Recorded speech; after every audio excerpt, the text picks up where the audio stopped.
Greetings.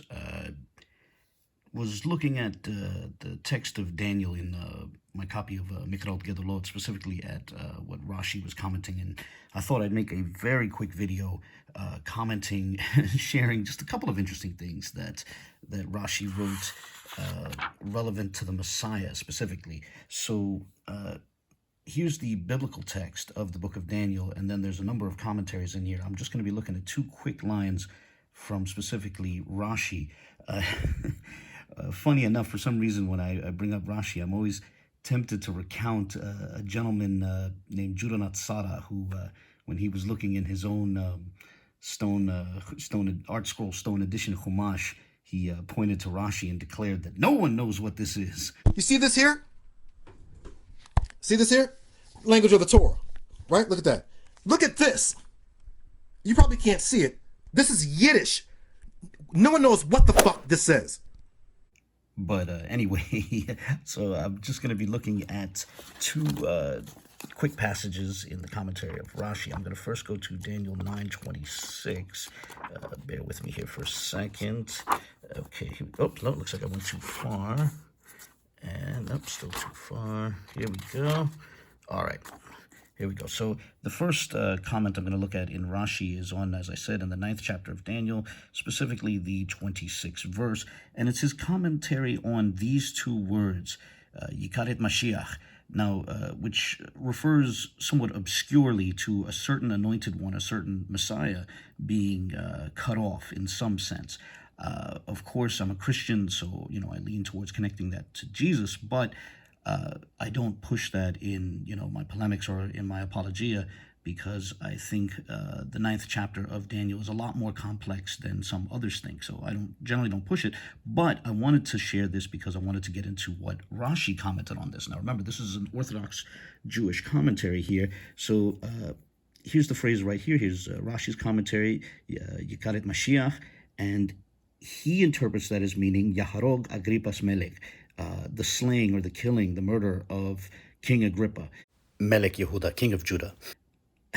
I don't know what specifically Rashi is referring to there, but it for me, it did strain credulity. I understand if people who are not guided by the New Testament are skeptical about connecting this to Jesus, but it becomes weirder for me when Rashi takes this obscure phrase and says that it is referring to the killing of some first century figure, even a first century king, but it's not Jesus. I mean, at that point, as I said, to be honest, I may be dating myself with this comment, but it reminded me of, there was a radio personality in New York a decade or so ago named Ed Lover, who used to, when something he found ridiculous would arise, he'd say, "Come on, son." That was like his catchphrase, and he'd even hold up a piece of cardboard with his catchphrase written on it. Come on, son. That honestly came to mind when I saw this. Now, that's just a minor comment. As I said, it's going to be a very quick video, so I just want to show one other interesting comment in the commentary of Rashi. So I'm going to turn to Daniel 12:12. So here we are in the 12th chapter of Daniel, and we're going to look at his commentary on the 12th verse. And this verse talks about happy is one who waits, etc. And his commentary here is quite esoteric.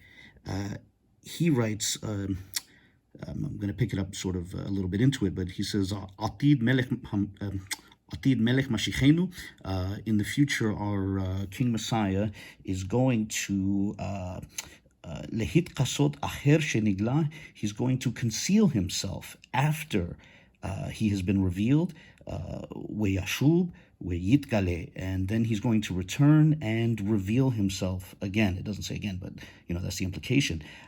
So what I found interesting about this text is it seems to loan itself to the idea of the King Messiah not only coming, but then disappearing and having a second coming. Now, that might not only be of interest to Christians, it could also be of interest to our Muslim friends who, because the text doesn't explicitly say that the Messiah is going to die, and our Muslim friends also believe that Jesus is the Messiah and that he's gone into some sort of occultation and will return again. Nonetheless, This text I found interesting because I think if anyone says that the idea of the Messiah coming and then disappearing and then having a second coming is absurd within a Jewish framework, we see that in somewhat of a more obscure text of the rabbinic spectrum, a less well-known text. I mean, Rashi is very well known, but maybe this particular verse is not that well known. You know, when you look deeper into the rabbinic spectrum, a second coming, a disappearance, and then a second coming for the King Messiah is plausible within Judaism, at least as per the larger rabbinic corpora.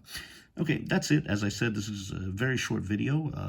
I just wanted to share a couple of, I felt compelled to share a couple of interesting things I saw. As always, I look forward to the comments of others, and God bless.